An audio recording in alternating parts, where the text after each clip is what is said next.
ಮಳೆಗಾಲ ಬಂದರೆ ಸಾಕು ವಿದ್ಯುತ್ ಪ್ರವಹಿಸಿ ಅಥವಾ ವಿದ್ಯುತ್ ಅವಘಡಕ್ಕೆ ಸಂಬಂಧಪಟ್ಟಂತೆ ಸಾವನ್ನಪ್ಪುವವರ ಸಂಖ್ಯೆ ವಿಪರೀತ ಇರೋದು ಗೊತ್ತೇ ಇದೆ. ಈ ಬಾರಿ ಕೂಡ ಅಷ್ಟೇ ದಾಖಲೆಯ ಸಾವುಗಳಾಗಿದೆ. ಇಲ್ಲಿ ತನಕ ಬೆಸ್ಕಾಂ ವ್ಯಾಪ್ತಿಯಲ್ಲಿ ಇಷ್ಟು ಸಾವುಗಳಾಗಿಲ್ಲ.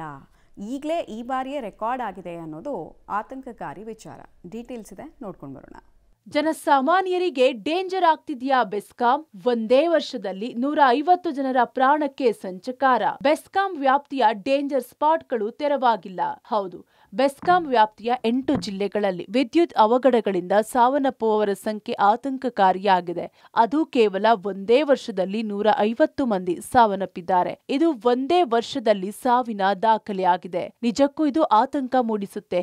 ಗಾಳಿ ಮಳೆಗೆ ಬೆಂಗಳೂರು ನಗರದಲ್ಲೇ ಮರಗಳ ಜೊತೆಗೆ ಟ್ರಾನ್ಸ್ಫಾರಂ ಬೀಳುವುದು, ತುಂಡಾಗಿ ಬೀಳುವ ಕೇಬಲ್ಗಳು, ನೀರು ನಿಂತು ಹೋಗುವ ಅವಘಡಗಳಿಂದ ಜನ ಸಾವನ್ನಪ್ಪುವವರ ಜೊತೆಗೆ ಹಳ್ಳಿಗಾಡು ಪ್ರದೇಶಗಳಲ್ಲಿ ರೈತರು ಹೆಚ್ಚಾಗಿ ಸಾವನ್ನಪ್ಪಿದ್ದಾರೆ ಎಂದು ಅಂಕಿ ಅಂಶಗಳು ಹೇಳುತ್ತಿವೆ.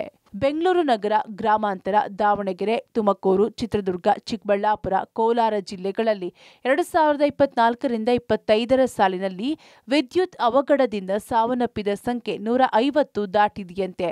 ಇದು ನಿಜಕ್ಕೂ 3-4 ತಿಂಗಳಲ್ಲಿ ಮತ್ತಷ್ಟು ಹೆಚ್ಚಾದರೂ ಆಶ್ಚರ್ಯವಿಲ್ಲ. 2024-25ರಲ್ಲಿ 150 ಸಾರ್ವಜನಿಕರಿಗೆ ಆಕ್ಸಿಡೆಂಟ್ ಆಗಿದೆ.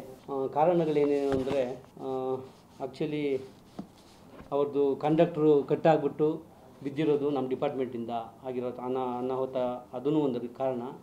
ಮತ್ತು ರೈತರು ಪಂಪ್ ಸೆಟ್ಗಳನ್ನ ಆನ್ ಮಾಡಬೇಕಾದ್ರೆ ಗ್ರೌಂಡಾಗಿ ಆಗಿರೋಂಥ ಕಾರಣ. ಯಾಕೆಂದರೆ ಸುಮಾರು IP ಸೆಟ್ಸ್ಗೆ ಪಂಪ್ ಸೆಟ್ಗಳಿಗೆ ಗ್ರೌಂಡಿಂಗ್ ಇಲ್ಲ, ಅದು ಒಂದು ಮೇಜರ್ ಕಾರಣ. ಸುಮಾರು ಹಲವಾರು ಕಾರಣಗಳು ನಮ್ಮ ಪಬ್ಲಿಕ್ಕಿಗೆ ಅವೇರ್ನೆಸ್ ಇಲ್ದಿರ ಆಗಿರೋಂಥ ಕಾರಣಗಳೇ ಜಾಸ್ತಿ.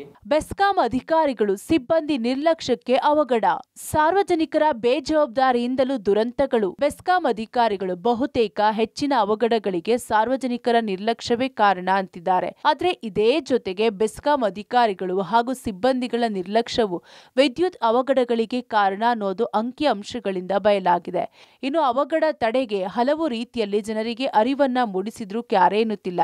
ಮಳೆಗಾಲದ ಸಂದರ್ಭದಲ್ಲಿ ಗ್ರಾಮೀಣ ಭಾಗದಲ್ಲಿ ಹೆಚ್ಚಿನ ಸಾವುಗಳಾಗುತ್ತಿವೆ. ನಮ್ಮ ಸಿಬ್ಬಂದಿಗಳು ಸಹ ಸಾವನ್ನಪ್ಪಿದ್ದಾರೆ ಅಂತ ಬೆಸ್ಕಾಂ ಸುರಕ್ಷತಾ ಅಧಿಕಾರಿಗಳು ಹೇಳಿದ್ರು. ಬೆಸ್ಕಾಂ ಅದ್ರ ಬಗ್ಗೆ ಮುನ್ನೆಚ್ಚರಿಕೆ ಕ್ರಮಗಳನ್ನ ಹೇಳಿ ಆಗಿದೆ. ವರ್ಷವೂ ನಾವು ಹೇಳ್ತಾ ಇರ್ತೀವಿ, ಈಗಲೂ ಹೇಳ್ತಾನೆ ಇರ್ತೀವಿ. ನಾವು ಭಿತ್ತಿ ಪತ್ರಗಳನ್ನು ಸಹ ಪ್ರತಿಯೊಂದು ಕನ್ಸ್ಯೂಮರ್ಸ್ಗೂ ಸಹ ಅವರು ಬಿಲ್ ಕೊಡಬೇಕಾದ್ರೆ ಮತ್ತು IP ಸೆಟ್ ಅವ್ರಿಗೆ ಹಂಚ್ತಾ ಇದ್ದೀವಿ. ಬೀದಿ ನಾಟಕಗಳ ಮೂಲಕನೂ ಸಹ ನಾವು ಅವ್ರಿಗೆ ತಿಳುವಳಿಕೆ. ಸಿಬ್ಬಂದಿಗಳು 5 ಸಾವಾಗಿದೆ 2024-25ರಲ್ಲಿ. ಒಟ್ನಲ್ಲಿ ಯಾರದ್ದೇ ನಿರ್ಲಕ್ಷ್ಯವಿದ್ರೂ ಹೆಚ್ಚಾಗಿ ಸಾವನ್ನಪ್ಪುತ್ತಿರೋದು ಸಾಮಾನ್ಯ ಜನ. ಅರಿವನ್ನ ಮೂಡಿಸುತ್ತಿದ್ದೇವೆ. ಬೆಸ್ಕಾಂ ಸಿಬ್ಬಂದಿ ಯಾವುದೇ ಕ್ಷಣದಲ್ಲೂ ಸಿಬ್ಬಂದಿಗಳು ಜನರ ಸಹಾಯಕ್ಕೆ ಇರ್ತಾರೆ ಎಂದು ಬೆಸ್ಕಾಂ ಹೇಳಿದ್ರು ಜನ ಕೂಡ ಸ್ವಲ್ಪ ಜಾಗ್ರತೆಯಿಂದ ವರ್ತಿಸಬೇಕಿದೆ. Madesh Anekal, public TV, Bengaluru.